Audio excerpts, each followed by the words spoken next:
بسم اللہ الرحمن الرحیم۔ ہر دل ہدایت کی تلاش میں ہوتا ہے اور ہر مسافر اپنی منزل کا منتظر۔ کبھی کبھی اللہ تعالیٰ ہدایت کا ذریعہ ایک چھوٹا سا خط بھی بنا دیتا ہے۔ آئیے شروع کرتے ہیں خط جنت کی چھٹی قسط۔ ہیرا نے اگلے 2 دن میں کئی بار زارا کو کال اور میسج کیے۔ ابتدا میں زارا نے ٹال مٹول سے کام لیا، مگر ہیرا کی بار بار کی درخواستیں اور تم بدل گئی ہو، تم بھول گئی ہو ہمیں جیسے تانے آہستہ آہستہ زہرا کے دل میں پرانی بے چینی جگانے لگیں۔ ایک بار آ جاؤ زارا، ہیرا نے آخری بار فون پر کہا۔ پرانے دنوں کی طرح ایک رات کے لیے کوئی نہیں کہے گا کچھ، تم بدل نہیں ہو، بس تھوڑا سا زیادہ سنجیدہ ہو گئی ہو۔ کیا تم اپنے پرانے دوستوں کو ایک رات بھی نہیں دے سکتے؟ زارا نے فون بند کیا اور کچھ دیر اپنے کمرے میں خاموش بیٹھی رہی۔ اس کے اندر ایک کشمکش چل رہی تھی۔ ایک طرف وہ سکون تھا جو اس نے پچھلے کچھ ہفتوں میں محسوس کیا تھا۔ زارون کی باتیں، دین کی طرف بڑھتے قدم، خاندان کے ساتھ نئی غربت۔ دوسری طرف وہ پرانی زندگی تھی، وہ دوست جو اس کی پرانی زہرا کو یاد کرتے تھے۔ وہ شاید کہیں نہ کہیں خود زارا کے اندر بھی وہ پرانی زہرا ابھی مکمل طور پر ختم نہیں ہوئی تھی۔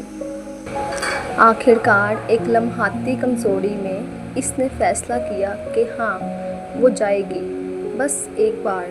اس نے خود کو یقین دلایا، صرف اپنے دوستوں سے ملنے، کچھ اور نہیں۔ جب وہ تیار ہو کر نیچے آئی، زارون نے اسے دیکھا۔ اس کے چہرے پر سوال تھا، مگر اس نے کچھ نہ پوچھا۔ کہاں جا رہی ہیں؟ اس نے آخر پوچھ ہی لیا۔ دوستوں کے ساتھ، زارا نے کچھ جھجکتے ہوئے کہا۔ بس تھوڑی دیر کے لیے۔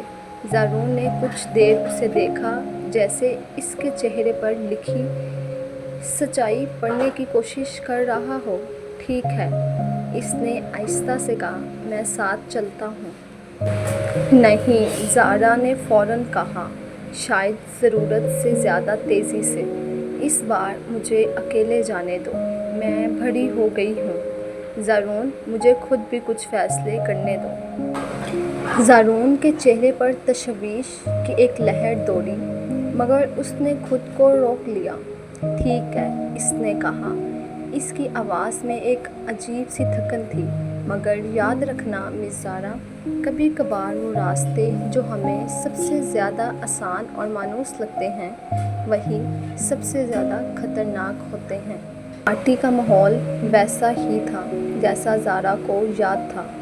تیز موسیقی، روشنیاں، ہنسی مذاق۔ ابتدا میں زارا نے خود کو محفوظ اور خوش محسوس کیا، پرانے دوستوں کے ساتھ ہنستی رہی۔ مگر جیسے جیسے رات گزرتی گئی، وہی پرانا ماحول، لاپرواہی، بے مقصد باتیں ایک دوسرے۔ پھر اچانک بھیڑ میں سے اس کی نظر ایک جانی پہچانی شکل پر پڑی۔ زارون دور کھڑا پارٹی کے دروازے کے قریب۔ زارا کا دل زور سے دھڑکا، وہ اس کی طرف بڑھی، مگر جیسے ہی وہ قریب پہنچی، زارون کی آنکھوں میں جو کچھ تھا، اس نے زارا کو اندر تک ہلا دیا۔ ناراضگی نہیں، بلکہ گہرائی، خاموشی اور مایوسی۔ تم یہاں کیوں آئے؟ زارا نے پوچھا۔ اس کی آواز میں شرمندگی جھلک رہی تھی۔ زارون نے کچھ دیر اسے دیکھا۔ کیونکہ میرا کام تمہاری حفاظت کرنا ہے، چاہے تم مجھے وہاں چاہو یا نہ چاہو، اس نے کہا۔ پھر ایک لمحے کے لیے رکا۔ آج یہاں کھڑے ہو کر مجھے احساس ہوا کہ جسمانی حفاظت سے بھی زیادہ ضروری کچھ اور ہے، اور وہ فیصلہ خود تم کر سکتی ہو مس زارا، کوئی تمہیں مجبور نہیں کر سکتا۔ مزید کچھ نہ کہا، بس مڑا اور خاموشی سے پارٹی سے باہر نکل گیا۔ بغیر پیچھے دیکھے زارا وہیں کھڑی رہ گئی۔ گھر واپس آ کر زارا رات بھر سو نہ سکی۔ زارون کے وہ الفاظ، اس کی خاموش مایوسی، اس کے دل میں کانٹے کی طرح چبھتے رہے۔ میں کون بننا چاہتی ہوں؟ پہلی بار خود سے سوال کیا، میں کون بننا چاہتی ہوں؟ وہ زارا جو ہر رات لاپرواہی میں گزار دیتی، یا وہ زارا جو آہستہ آہستہ خود کو پہچاننا سیکھ رہی ہے؟ صبح ناشتے کی میز پر زارون معمول کے مطابق خود موجود تھا، مگر اس کے اور زارا کے درمیان ایک خاموش دوری تھی جو پہلے کبھی محسوس نہیں ہوئی تھی۔ زارا نے کئی بار بات شروع کرنے کی کوشش کی، مگر الفاظ حلق میں ہی اٹک گئے۔ کار ناشتے کے بعد جب زارون گاڑی کی طرف بڑھا، زارا نے ہمت جمع کی۔ زارون رکو۔ وہ رکا، مڑ کھڑا اسے دیکھا۔ اس کی آنکھوں میں نہ غصہ تھا نہ ناراضگی، بس ایک سوالیہ خاموشی۔ مجھے معلوم ہے کل رات میں نے غلط فیصلہ کیا، زارا نے آہستہ سے کہا کہ آواز میں شرمندگی صاف جھلک رہی تھی۔ میں نے تمہیں مایوس کیا اور میں نے خود کو بھی مایوس کیا۔ زارون کچھ دیر خاموش رہا۔ مس زارا، مجھے مایوس کرنے کی فکر نہ کرو، اس نے آہستگی سے کہا۔ میں کوئی معیار نہیں ہوں جس پر تمہیں پورا اترنا ہے۔ اصل سوال یہ ہے، کیا تم اپنے آپ سے مطمئن ہو؟ زارا نے سر جھکایا۔ نہیں، اس نے سچائی سے کہا، میں نہیں ہوں۔ یہ وہ لمحہ ہے، زارون نے کہا ایک نرم مسکراہٹ کے ساتھ، جہاں سے حقیقی تبدیلی شروع ہوتی ہے۔ ٹھوکر کھانا شکست نہیں مس زارا، ٹھوکر کھا کر نہ اٹھنا وہی اصل شکست ہے۔ اس نے ایک لمحہ رکا۔ انسان گناہ گار پیدا نہیں ہوتا، وہ اپنے فیصلوں سے گناہ گار بنتا ہے۔ وہ اپنی توبہ سے دوبارہ پاک بھی ہو سکتا ہے۔ یہی اسلام کی سب سے بڑی خوبصورتی ہے۔ زارا نے آنسو بھری آنکھوں سے اسے دیکھا۔ اس کے دل میں ایک نئی امید جاگی۔ شکریہ زارون، مجھے دوبارہ راستہ دکھانے کے لیے۔ اس رات زارا یونیورسٹی کے ایک اضافی لیکچر سے دیر سے واپس آ رہی تھی۔ زارون کسی وجہ سے آدھے راستے میں گاڑی کا معائنہ کروانے رکا ہوا تھا اور زارا نے شاید کچھ زیادہ ہی اعتماد میں خود ڈرائیور کے جانے کا فیصلہ کیا۔ رات کی خاموش سڑک پر ڈرائیور نے پیچھے دیکھا تو ایک سیاہ گاڑی نظر آئی، اس کے پیچھے، غیر معمولی طور پر قریب۔ زارا نے بھی محسوس کیا، اس کا دل زور سے دھڑکنے لگا۔